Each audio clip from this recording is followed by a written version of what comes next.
I think that a lot of people who go vegan are borderline psychotic and a little bit more so like on the spectrum. I have a theory. I think you've talked about it a little bit, but my theory, and this is true, your body can hold on to nutrients and store them in your tissues. And you've been eating animal products for 20 years of your life, and then at 20 you go vegan, and every time you're going to make a change in your diet, you're going to feel amazing. And especially you're like high off of all the sugar every meal, and it's just like high. So you're going to feel amazing, and then like it just slows down. The amazingness kind of wears off, and you're slowly depleting your body of a couple key vitamins and minerals that you're not able to get from plants, in my opinion. What do you think those are? Because vegans are always saying, name the nutrient. What are you not getting specifically? It's like, doesn't even matter, does it? I would say B12. I would say iron. I would say even things like zinc and magnesium. And then, there are like a bunch of phytochemicals that we can't like name off. Like we don't know them. I argued with Jackson about that. I was like, we don't even know all of the nutrients and everything. They're like, we have everything figured out. No idea. No. Science doesn't work like that. They can't take a piece of food and like put it under some special machine and be like, okay, this is everything that's in it.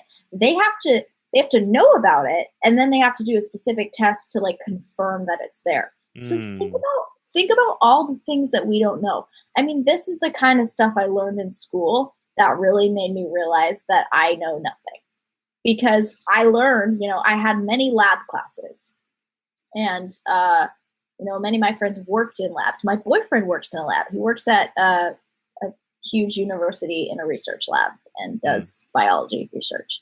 So I learned kind of like how the scientific process works, and you realize that it's not like that. This is what's going on in the factory farms. That is why I'm so angry that you ex-vegans are coming out on the internet and saying that you are no longer vegan. I don't have a hammer, or at least I don't know where it is. So I have this tequila bottle, and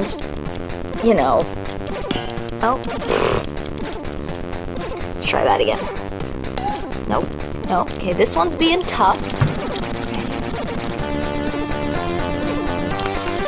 Oh!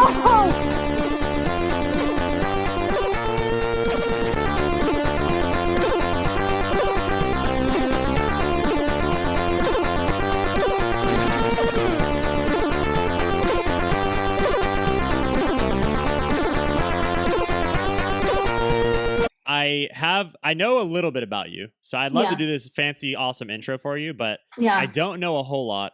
All I know is that I remember you from years back when I first went vegan.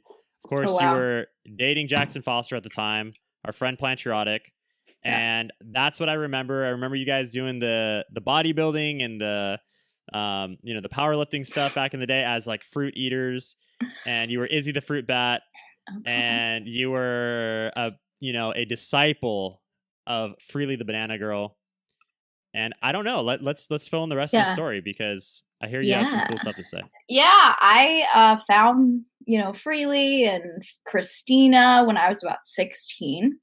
Mm-hmm. And I went on a high raw, low fat, basically raw till 4, kind of, in every respect I played around in that bubble. And I had always enjoyed YouTube, and I finally kind of found an audience because I was now like appealing to this niche, and this niche was growing, and there was such a need for a voice that was younger, I felt, because Christina and Freely were pretty much the only big ones, and they're older, so I ran into the issue as a 16-year-old, 17-year-old, of like, my parents shop and cook. So now I'm going to start being controlling about my diet and picky. And, what do I do? And it took over my life for like 2 or 3 years. It was like, my thing. It was my identity that I was this vegan YouTuber fruit girl. I felt like I was part of an empire. Right. And then it all came crumbling down. I particularly think there must be something in salmon and in beef and in eggs, because like those are the foods that vegans tend to crave and go back for.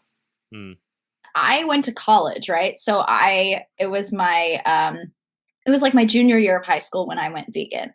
And then I was, senior year YouTubing, and went to UC Berkeley, started my freshman year there. And about 2 years in, I really started to just burn out on making videos. I was putting all of my energy towards school, and I was studying nutrition, and I felt passionate about that. And I felt like I kind of started to realize that a lot of people on the internet that I was watching talking about nutrition knew nothing. Well, you never did any like overseas traveling? I went to Thailand with Jackson. Okay. But that was just a trip. We didn't like live there. Okay. That was really fun though. I will say that was awesome. It was so much fun. But you know why?